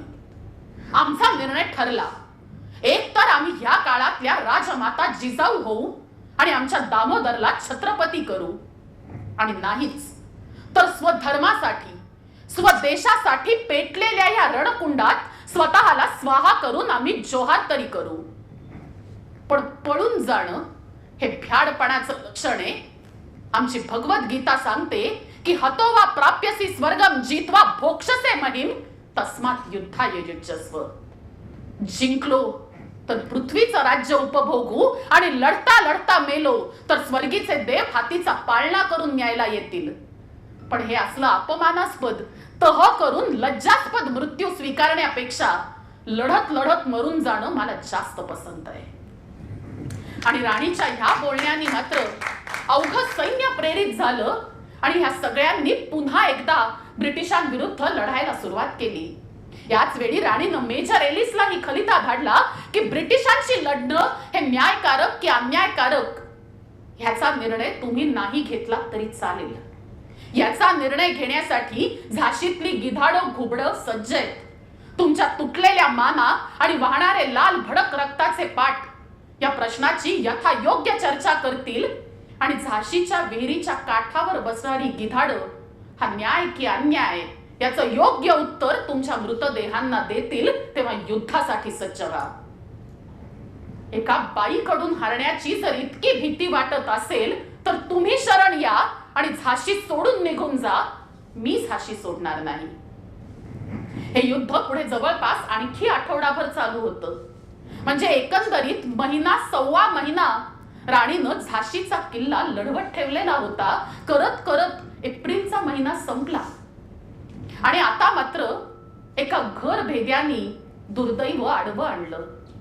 दुलाजी ठाकूरनं क्षुल्लक फुटक्या कवड्यांसाठी झाशीच्या तटाला रात्रीत खिंडार पडलं आणि रात्रीत फिरंग्यांचं सैन्य तटातून झाशी नगरात दाखल झालं. दाखल झाल्या क्षणी मेजर एलिसनी नगरामध्ये जाळपोळ सुरू केली आणि किल्ल्यावरून हा अग्निलोळ बघणारी राणी आता मात्र हताश होऊन गेली. राणी आता मात्र आत्महत्येच्या गोष्टी बोलायला लागली. आणि अशा वेळेला राणीचे सगळ्यात वयोवृद्ध पंत रामचंद्रराव पुढे सरसावले आणि त्यांनी कन्येवत असणाऱ्या आपल्या राणीला सांगितलं, राणी साहेब, आत्मघाताचा निर्णय घेणं हे योग्य नाही. ज्या भगवद्गीतेला आपण नित्य पूज्य मानता ती भगवद्गीता सांगते की आत्महत्येसारखं दुसरं पातक नाही. राणी साहेब, ज्या शिवछत्रपतींचा वारसा आपण सांगता त्यांचीच एक गोष्ट सांगतो, गनिमी कावा. आपण झाशी सोडून निघून जाऊ, जगलो वाचलो तर पुन्हा येऊन झाशी जिंकू, पण असंच या झाशीमध्ये जळून मरून जाण्यात काय अर्थ? या फिरंग्यांना त्यांची दागा दाखवायची असेल तर राणी साहेब तुम्हाला जगायलाच हवं. आणि रामचंद्र पंतांच्या ह्या बोलांनी मात्र राणी भानावर आली. राणीनं शांत चित्ताने विचार केला आणि राणी म्हणते की हे तर खरंच, मी जगते ती माझ्या झाशी वासियांसाठी जगते. झाशी वासियांना अजूनही ही खात्री असेल की राणी सरकार यातून काही ना काही मार्ग काढतीलच. मी मरून जाऊन प्रश्न संपणार नाही. ठीक, आपण आजच्या रात्रीच किल्ला सोडून बाहेर पडू. किल्ला सोडून बाहेर जाऊ इतपत म्हणणं ठीक होतं, जायचं कसं हा सगळ्यात मोठा प्रश्न होता. कारण किल्ल्यापासून पुढे जी तटबंदी होती त्या किल्ल्याच्या आणि तटबंदीच्या मध्ये फिरंग्यांचं सैन्य आडवं बसलेलं होतं. राणी अशीच किल्ला सोडून निघून जाते म्हणल्यानंतर फिरंग्यांनी तिला जाऊ तर नक्कीच दिलं नसतं, पण राणीनं याही गोष्टीतून मार्ग काढलाच. अमाप ऐश्वर्याची स्वामिनी असलेली राणी पुरुष वेश धारण करून नेहमीप्रमाणे युद्धासाठी सज्ज झाली. तिने लहानगा दामोदर पाठीशी बांधून घेतला. या संपूर्ण 1857च्या स्वातंत्र्य लढ्यामध्ये अनेक राजे रजवाडे लढले, पण मुलाला पाठीशी बांधून लढणारी ही राणी एकमेव होती. ती राज्यकर्ती होती, ती युद्धामध्ये योद्धा होती, पण त्याच वेळेला अंतःकरणातून मात्र ती माता होती. स्वतःच्या मुलाला माझ्या व्यतिरिक्त कोणी जपू शकतं हे मुळात तिला पटतच नव्हतं. आणि माझं मूल माझ्याच बरोबर सगळ्यात सुरक्षित असेल हा विचार करून राणीनं स्वतःच्या 10 वर्षाच्या मुलाला पाठीशी बांधलं. दामोदरच्या पाठीशी तलवार बांधली. दोनही बाजूला तलवारी खोचल्या. हातामध्ये भाला घेतला, खांद्याला धनुष्य अडकवलं, बाण घोड्यावरती बरोबर घेतले आणि राणी बाहेर पडायला सज्ज झाली. आणि इतक्यात राणीला काही एक आठवलं.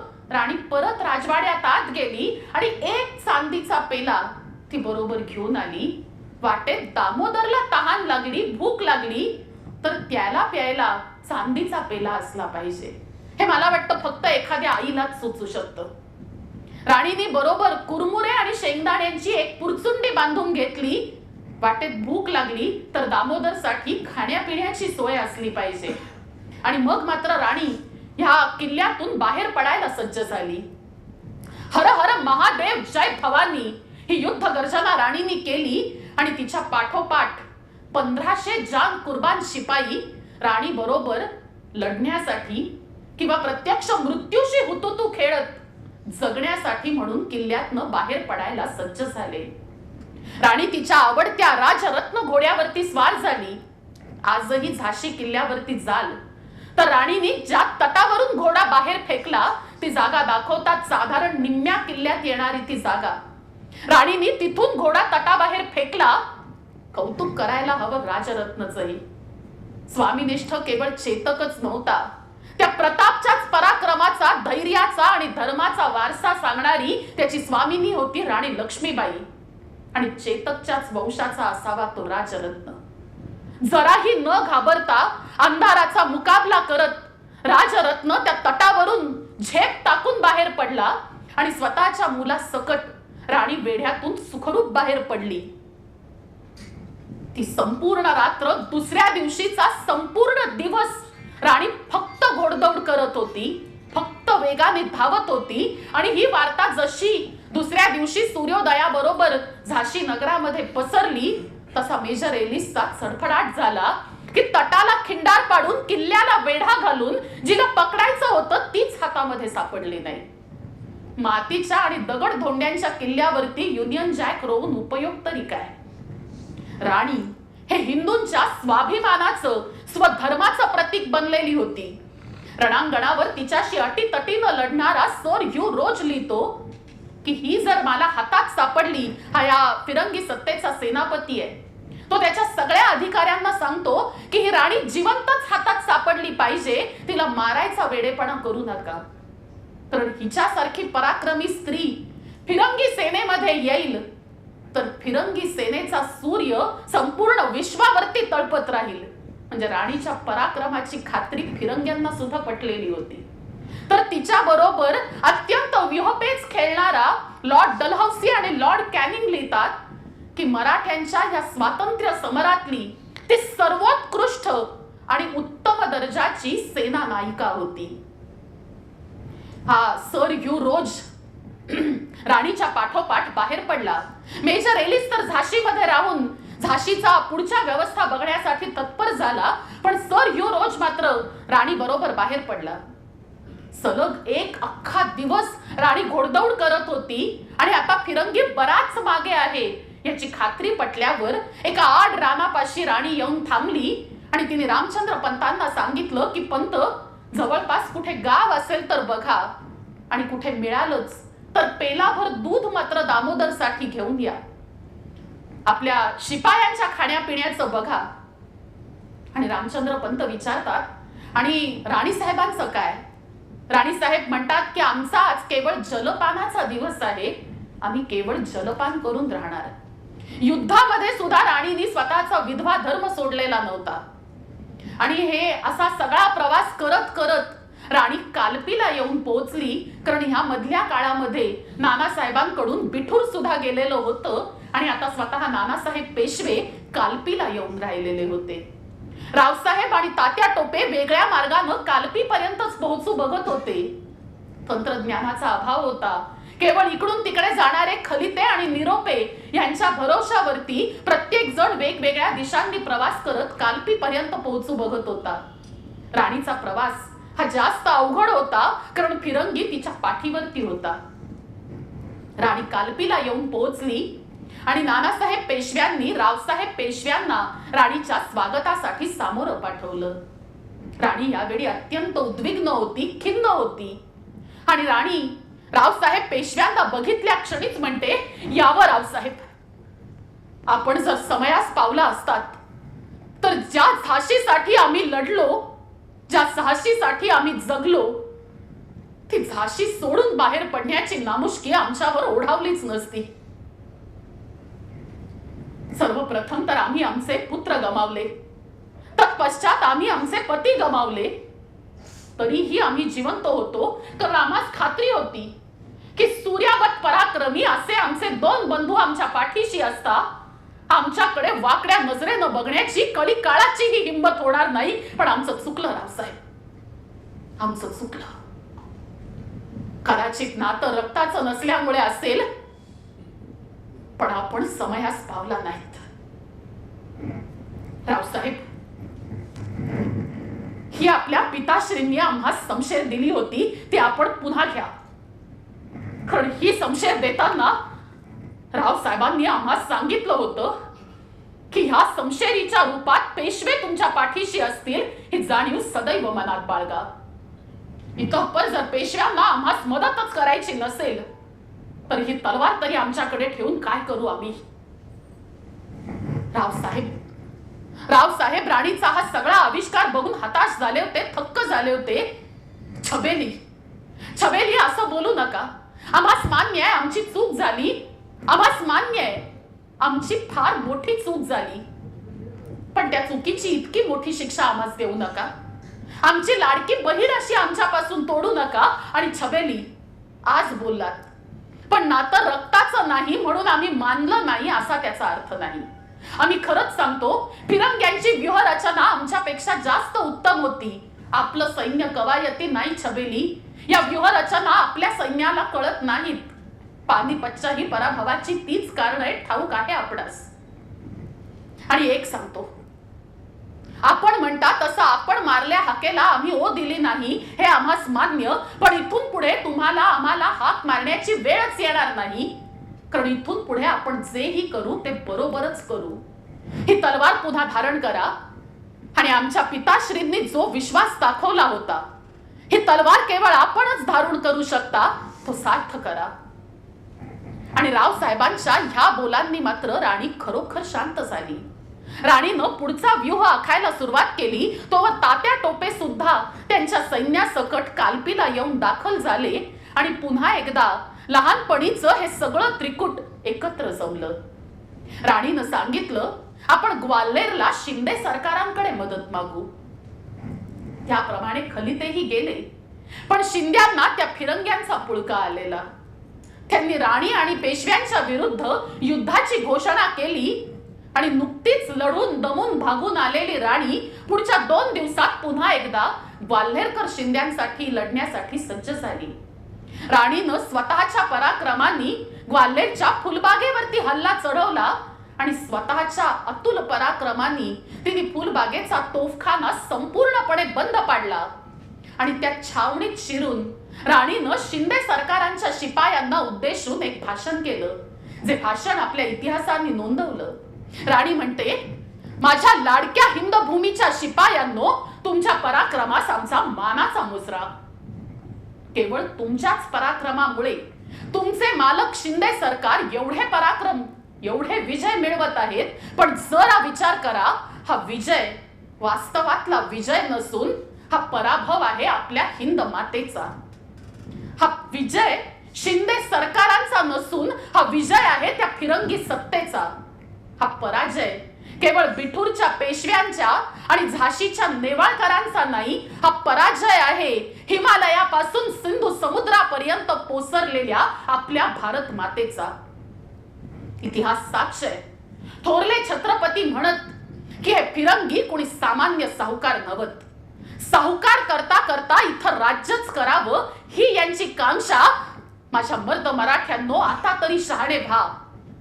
हे फिरंगी बघता बघता कधी तुमच्या शिंदे सरकारांना टोपी घालतील हे ब्रह्मदेव सुद्धा सांगू शकणार नाही.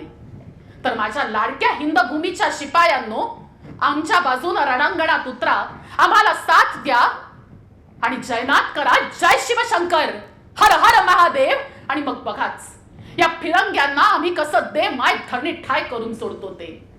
आणि काय आश्चर्य, आजपर्यंत शिंद्यांकडे स्वामीनिष्ठ म्हणून असलेली फौज राणीच्या या एका उद्गाराबरोबर राणीच्या सैन्यात येऊन दाखल झाली आणि ग्वाल्हेर मधून खुद्द शिंद्यांनाच पळता भुई थोडी झाली. या विजयानी रावसाहेब पेशव्यांना तर जणू स्वर्ग 2 बोट उरला. पण राणीला मात्र दृष्टी असल्यामुळे भविष्यातले संकेत वेध देत होते. रावसाहेब पेशवे या विजयाप्रित्यर्थ सैन्याला जेवणावळी घालण्यामध्ये मग्न झाले आणि स्वाभिमानी राणी त्यांना सांगत होती, रावसाहेब, ही वेळ जेवणावळी घालण्याची नाही. अहो, जगलो वाचलो तर पुन्हा जेवणावळी घालता येतील. तुम्हास असे वाटते? अहो, आमच्या अनुभवावरून सांगतो,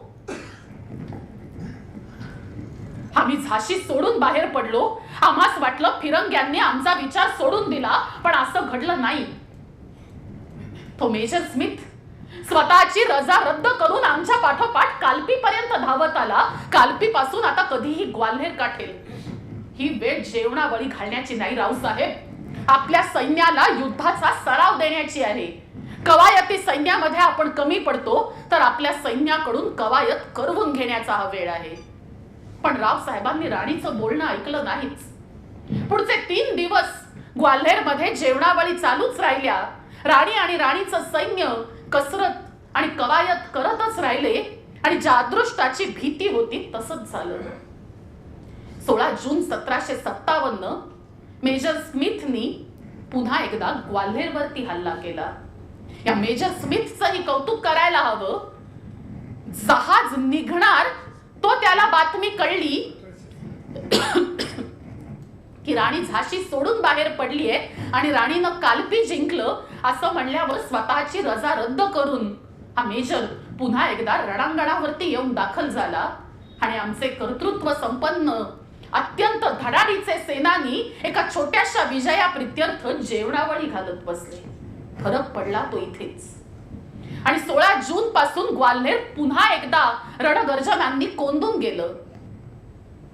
17 जूनच्या सकाळी राणीचा निराहार राहण्याचा दिवस असताना राणी पुन्हा एकदा युद्धासाठी सज्ज झाली. दामोदर पंत या सगळ्या घटनेचा दिनक्रम नोंदवतात. ते म्हणतात, मातोश्री साहेब भल्या पहाटे जाग्या झाल्या. त्यांची नित्य नैमिक कर्म पूर्ण केल्यानंतर त्यांनी आम्हास तयार केले आणि आम्हास सांगितले की दामोदर केवळ एकच सांगतो, युद्धात जय पराजय हे दैवाधीन असतात. जगलो वाचलो तर पुन्हा भेटूच. पण आज आम्ही युद्धासाठी बाहेर पडणार. हे संपूर्ण फिरंग्यांची फळी मोडून आम्ही फुलबागेपासून पुढे जाण्यासाठी रस्ता बनवणार. आणि जर रस्ता बनवून परत आलोच तर तुमच्या सकट इथून बाहेर पडणार. आणि जर यदा कदाचित आम्ही परत येऊ शकलो नाही तर आम्ही आमच्या अत्यंत लाडक्या अशा 2 दास्या सुंदर आणि मुंदर यांना आपल्या संरक्षणाविषयी सांगून ठेवलेलं आहे. तेव्हा आमची वाट न बघता आपण ह्या 2 जणींबरोबर पुढे प्रयाण करावे. स्वतःच्या मुखाने एकदा ही सगळी निर्वानिरव केल्यानंतर मात्र राणींनी मृत्यूचे विचारही डोक्यातून झटकून टाकले आणि राणींनी त्वेषाने फिरंगी सैन्यावरती चाल केली. सकाळी 9-10 जे युद्धाला तोंड फुटलं तेव्हापासून सूर्य डोक्यावर येईपर्यंत म्हणजे अंदाजे 1.5-2 पर्यंत राणीची तलवार अखंडपणे तळपत होती. फिरंगी सैन्य त्यांचं रेकॉर्ड्स लिहितात की राणींनी एवढ्या तासामध्ये जवळपास 700 सैनिकांना यमसदनी पाठवलं. संपूर्ण फुलबागेचा रस्ता राणीनं स्वतःच्या पराक्रमाने मोकळा केला. राणी बरोबर तिचे 1500 जाम कुर्बान मावळे प्राण तळ हातावर घेऊन लढायला सज्ज होतेच. आणि राणीनं फुलबागातून रस्ता बनवल्यानंतर राणीनं रावसाहेब पेशव्यांना निरोप धाडला की तुमच्या बाजूचा मार्ग अजूनही अडवलेला आहे. आम्ही आमची दिशा मोकळी केलेली आहे. तेव्हा महालाच्या आतल्या बागेतून येऊन फुलबागेतून बाहेर पडावे आणि पुढे येऊन आम्हास मिळावे. आपण नैमिषारण्याच्या दिशेने जाऊ. नानासाहेब पेशवे सध्या नैमिषारण्यामध्ये गुप्त रूपाने आहेत असं आम्हाला कळलेलं आहे. राणी बाहेर पडली. पण ह्या संपूर्ण घडामोडीमध्ये तिचा आवडता राजरत्न मात्र जखमी झालेला होता. त्या राजरत्नाला तिथेच ठेवून ग्वाल्हेरकर शिंद्यांचा एक घोडा घेऊन राणी त्या घोड्यावरती स्वार होऊन निघाली. दामोदरला राणीने पुन्हा एकदा पाठीशी बांधलं. राणी पुरुष वेशामध्येच होती आणि राणीच्या गळ्यामध्ये तिचा एकमेव आवडता अलंकार होता तो म्हणजे 9 लाख हार. त्या काळात ज्या हाराची किंमत 9 लाख रुपये होती असा अत्युच्च मोत्यांनी आणि रत्नांनी घडवलेला हा हार राणीला स्वतः गंगाधरराव नेवाळकरांनी विवाहानंतर पहिली भेट म्हणून दिलेला होता. आणि हा हार राणी सतत तिच्या जवळ बाळगायची. आत्ताही हा कंठा तिच्या गळ्यामध्ये होता. राणी बाहेर पडली आणि ह्या बाहेर पडलेल्या राणीला बघून काही फिरंगी पुन्हा एकदा राणीच्या पाठलागावरती आले. मधल्या काळामध्ये सुवर्णरेखा नावाचा ओढा वाटेमध्ये आडवा आला. झाशीच्या तटावरून उडी फेकणारा हा तिचा आवडता राजरत्न नव्हता. हा युवलासा ओढा पार करून जायला हा ग्वाल्हेरकरांचा नौखा घोडा बिचकला आणि इतक्यात पाठीमागून आलेला फिरंगी त्यांनी राणीवरती मागच्या बाजूनं एक बाण चालवला. राणी सावध झाली. ती गरकन मागे वळली. घोड्यावरच बसून राणी मागे वळली. हातातला धनुष्य बाण तिने सज्ज केला आणि बाण बरोबर त्या फिरंग्याच्या कंठाचा छेद घेऊन गेला. राणीनं तशीच घोड्याला टाच भरली पण घोडा पुन्हा पुन्हा येऊन अडखळत होता. इतक्यात फिरंग्यांचं आणखी सैन्य राणीच्या पाठलागावरती आलं आणि इतक्यात मागून बाईसाहेब मेले हो शेवटचा मुजरा असं मुंदरचं वाक्य राणीने ऐकलं. मात्र राणीने आता मात्र घोडा पूर्णपणे वळवला आणि त्यांच्या लाडक्या मुंदरला मारणाऱ्या त्या फिरंग्याला तिने कंठस्नान घातलं. इतक्यात झाडीच्या बाजूनी आणखी 4 शिपाई धावत आले आणि ते धावत येताना बघून राणीने लगबगीने दामोदरला पाठीवरनं उतरवलं आणि सुंदर आणि रामचंद्र पंतांच्याकडे दामोदरला देऊन सांगितलं की 8 झुडपामध्ये नेऊन दामोदरला सांभाळा. या फिरंग्यांशी निपटून आम्ही आलोच. झुडपाड दडलेले 10 वर्षांचे दामोदर पंत पुढचा सगळा प्रकार डोळे विस्फारून बघत होते. एकाच वेळी 4 शिपाई राणीवरती तुटून पडले. राणी स्त्री का पुरुष हे सुद्धा त्यांना कळलं नाही कारण राणी संपूर्णपणे पुरुष वेशामध्ये होती. त्यांना मोह होता तो फक्त 9 लाख हाराचा. हे धर्मयुद्ध नव्हतंच. एका फिरंग्याने राणीच्या पाठच्या बाजूने वार केला. तो वार राणीच्या डाव्या खांदेतून बाहेर पडला आणि डाव्या छातीतून पुढे घुसला. त्याच वेळेला दुसऱ्या शिपायांनी राणीच्या पाठच्या बाजूने तिच्यावरती वार केला. राणीने चुकवण्याचा प्रयत्न केला खरा, पण त्यांनी तिच्या डोक्यावरची बत्ती पडली आणि वार बसला तो थेट तिच्या मस्तकावरती. त्यांनी तिचा उजवा डोळा बाहेर येऊन लोंबायला लागला आणि अशाही परिस्थितीत राणींनी त्या दोनही शिपायांना यमसदनी धाडलं. आणि इतक्यात समोरून तिसरा वार झाला. राणी बेसावध होती आणि हा वार मात्र तिच्या छातीतून आर पार गेला. रक्ताच्या चिळकांड्या उडल्या, पण त्याही परिस्थितीत राणीने त्याही फिरंग्याला यमसदनी धाडलं आणि मग मात्र राणी घोड्यावरून खाली कोसळायला लागली. इतक्यात दामोदरला सुखरूप ठेवून राणीच्या मदतीसाठी पुढे आलेले रामचंद्र पंत त्यांनी हा प्रकार बघितला आणि ही आपली मानी स्वामिनी मातीत पडण्याआधी त्यांनी तिला हातावर वरचे वर झेलून घेतलं. राणी सांगते की रामचंद्र पंत, आमचा मृत्यू तर आता काही घटिकांचा सोबती उरला, आमच्यासाठी वेळ वाया घालवू नका, दामोदरला घेऊन सुरक्षित जागी निघून जा. पण हे मात्र रामचंद्र पंतांनी ऐकलं नाही. पंत म्हणतात की तुम्हाला असं सोडून जाणं हे आम्हाला इष्ट वाटत नाही. त्यांनी जवळपास शोधाशोध केली. एका त्या जंगल सदृश भागामध्ये गंगादास नावाच्या एका वैराग्याची कुटी त्यांना सापडली. रामचंद्र पंतांनी घाईघाईने जाऊन सांगितलं की ह्या झाशीच्या महाराणी सरकार लक्ष्मीबाई आहेत. गंगादास बाबा म्हणतात, माझं भाग्य थोर की ही मूर्तिमंत पराक्रमाची स्वामिनी मूर्ती असलेली स्त्री आज माझ्या कुटीमध्ये आलेली आहे. माझी कुटी त्यांच्यासाठी सदोदित उघडी आहे. तर राणीने त्यांच्या रामचंद्र पंतांनी राणीसाठी तृणशय्या अंथरली. वैराग्याच्या कुटीत आणखी काय मिळणार, त्यांच्यासाठी तृणशय्या अंथरली. राणीला त्यावरती निजवलं गेलं. राणीचं मस्तक अर्ध अधिक छिन्न विच्छिन्न झालेलं होतं आणि राणीला ठाऊक होतं की आपल्या छातीत खुपसलेली तलवार काढली की रक्ताचे पाठच्या पाठ वाहणार आणि आपला मृत्यू होणार. तत्पूर्वी राणीला दामोदर पंतांशी बोलायचं होतं.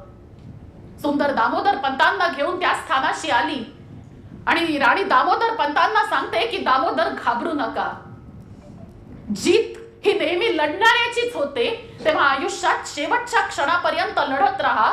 आमचं स्वप्न अपूर्ण ठेवून आम्ही जातोय.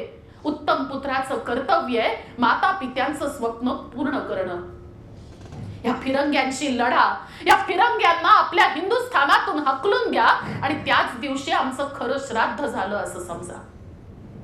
राणी रामचंद्र पंतांना सांगते की पंत, गंगाजल सगळ्यात पावन मानलं गेलंय, पण आज या कुटीत अरण्यात गंगाजल मिळेल न मिळेल आम्हाला ठाऊक नाही, पण दामोदरच्या हातून आम्हाला अखेरचं पाणी द्या.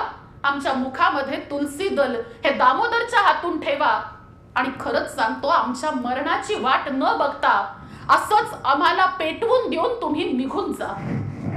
रामचंद्र पंत, इतर सगळे पंत, राणीचे जान कुर्बान शिपाई चहू दिशांनी राणीच्या बाजूला आहेत आणि कुणीच जायला तयार नाही. म्हणल्यावर राणी सांगते की महाराणी म्हणून ही आमची शेवटची आज्ञा समजा आणि ह्याचं तत्क्षणी पालन करा.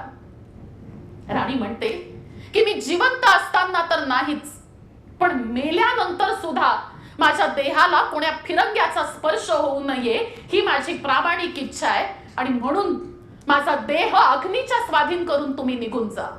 मरणारा मरणारच आहे. दामोदर हे भवितव्य आहे, त्याला राखण्यासाठी आत्ताच्या आत्ता इथून प्रस्थान करा. महाराणीची शेवटची आज्ञा समजून सगळे जण ह्या अंत्यविधीसाठी सज्ज झाले. ज्या वेळेला या कार्यक्रमाचं नाव ठरवलं गेलं त्यावेळेला राणीला अग्निशिखा म्हणण्यामागे हे सगळ्यात मोठं कारण होतं. मृतदेहाला अग्नी देताना मृतदेहाला कळतच नसतं की तो देह अग्नीच्या स्वाधीन झालेला आहे. ही मूर्तिमंत अग्नीची ज्वालाच की जी स्वतःहून स्वतःला अग्नीमध्ये प्रवेश करती झाली. राणीला दामोदर पंतांच्या हस्ते अग्नी तर दिला आणि दामोदर पंतांसकट रामचंद्रराव आणि उर्वरित सैन्य कालपीला जाऊन पुढे नैमिषारण्याकडे गेलं. जेव्हा नानासाहेबांची आणि दामोदरची भेट झाली तेव्हा नानासाहेबांना दामोदरला समोर बघून दुःखाचे उमाळे दाटून आले आणि ते म्हणतात की दामोदरला पाठवून राणीनं एक प्रकारे आमच्यासाठी स्वातंत्र्याचं असिधारा व्रतच पाठवून दिलेलं आहे. राणींनी उभं जिणं पेटवून दिलेलं आहे. ह्याच ग्वाल्हेरहून ह्या सुवर्णरेखा ओढ्याच्या वाटेवरती असताना राणीला तिच्या पूर्व परिचयाचे गोडसे भटजी पुन्हा एकदा भेटले होते. राणी एका विहिरीच्या काठाशी थांबून ओंजळीने पाणी पित होती आणि तेव्हा गोडसे भटजी तिला विचारतात, राणी साहेब, आपणास असं वाटत नाही का की महिन्याकाठी 60,000 रुपयाचा तनखा घेऊन आपण जास्त आनंदाने जगू शकला असतात? हे असं उभं जिणं पेटवून का दिलं? आणि राणी त्यांना सांगते, भटजी बुवा, वास्तविक बघता आम्ही विधवा, अर्ध्याशे तांदुळाची धनीण.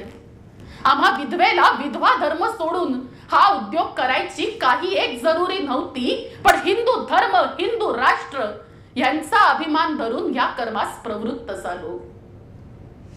आजही गंगादास नामक त्या विराग्याच्या कुटीमध्ये राणीची स्मृती समाधी आपल्याला प्रेरणा देत उभी आहे. खरं सांगायचं तर राणी आज देहरूपाने आपल्यामध्ये नाही, पण तिच्या कर्तृत्वाने, तिच्या प्रेरणेने ती अखंड आपल्यातच राहील. जिथून मी सुरुवात केली होती त्याच विषयाकडे मी परत येते. आज आपण स्वतंत्र झालोय, पण खऱ्या अर्थाने स्वराज्यात आहोत का ही विचार करण्याची गोष्ट आहे.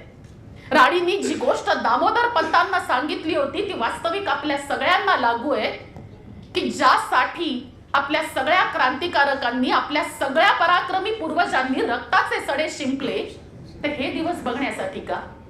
राणीचं स्वातंत्र्याचं, स्वराज्याचं स्वप्न अजूनही पूर्ण झालेलं नाही.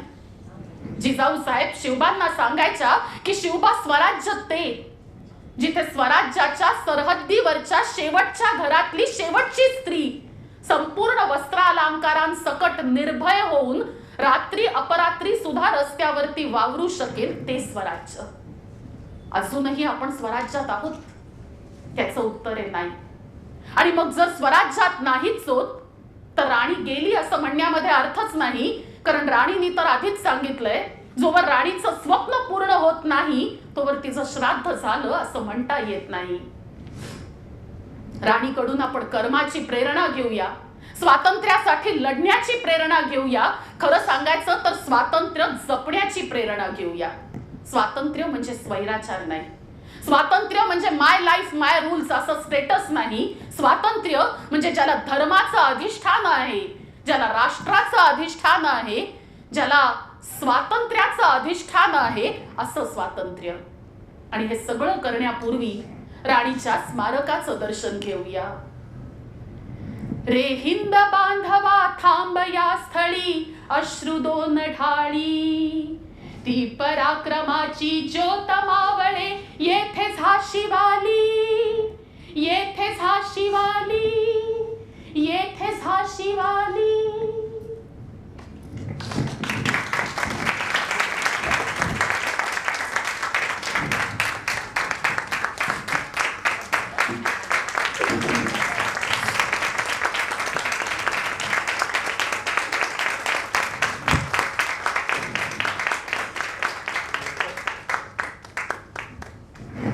अप्रतिम, अतिशय जिवंत असा अनुभव हा मागचा 1 तास आपण घेत होतो. सगळ्यांच्या मनामध्ये भावना अशा उन्मळून आलेल्या आहेत. तुमच्या डोळ्यात अश्रू होते, आमच्याही सर्वांच्या डोळ्यात अश्रू होते. हा एक खूप वेगळा अनुभव आज सायलीताईंनी दिलाय आपल्याला. त्यांचा आपण सन्मान करूया. मी आमचे president doctor Rajan Sancheti sir आणि chairman doctor Mohan Joshi sir यांना बोलवते.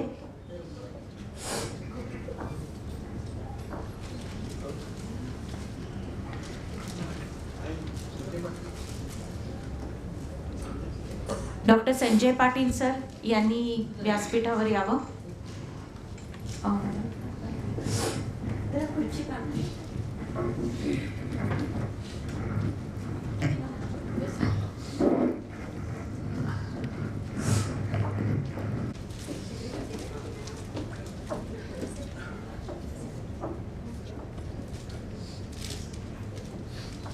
ओस्तवाल सर, सर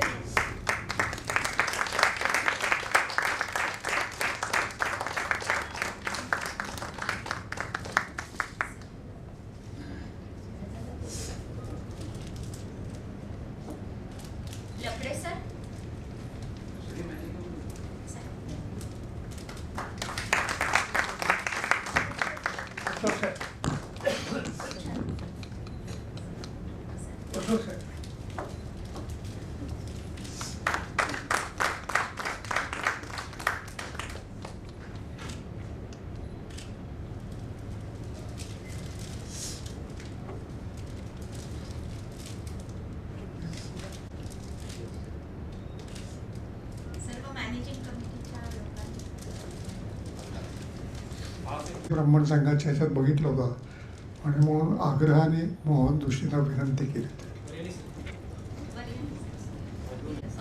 मला असं वाटतं सायलीताईंच्या आई आणि सायलीताईंची कन्या दोघी यावं.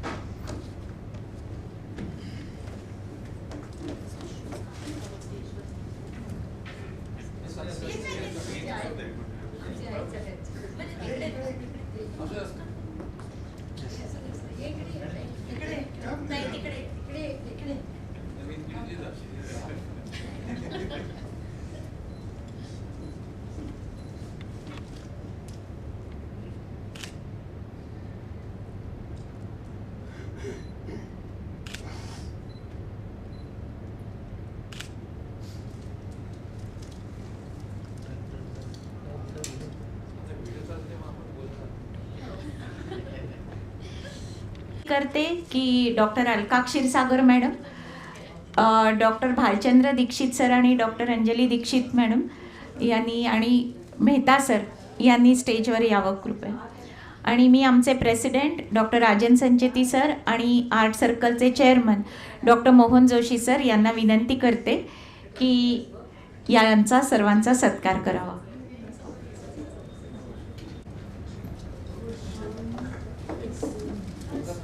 अलका क्षीरसागर मॅडम.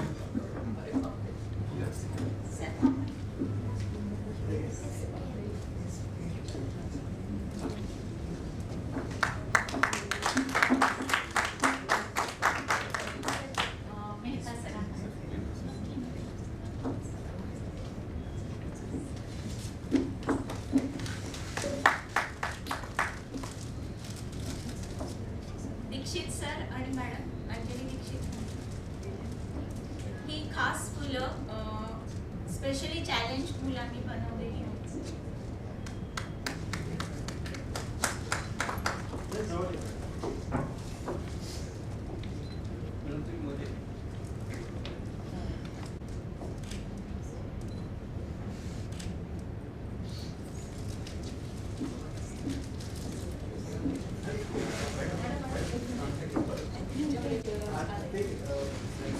आमचा एक फोटो काढा.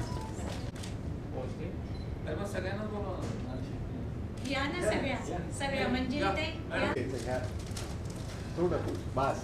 इकडे लक्ष थोडं मागे सारखं.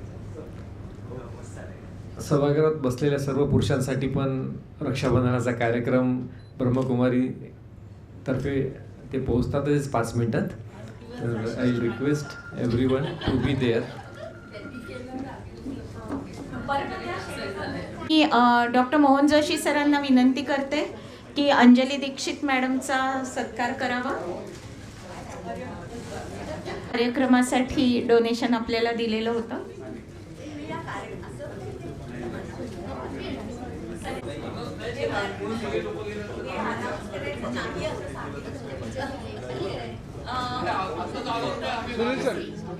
सुनील सर फोटो घ्या ना. आता जे मॅडमने अनाउन्स केलं ते अनाउन्समेंट आम्ही मागे डिक्लेअर करतो. येस. इकडे लक्ष मॅडम.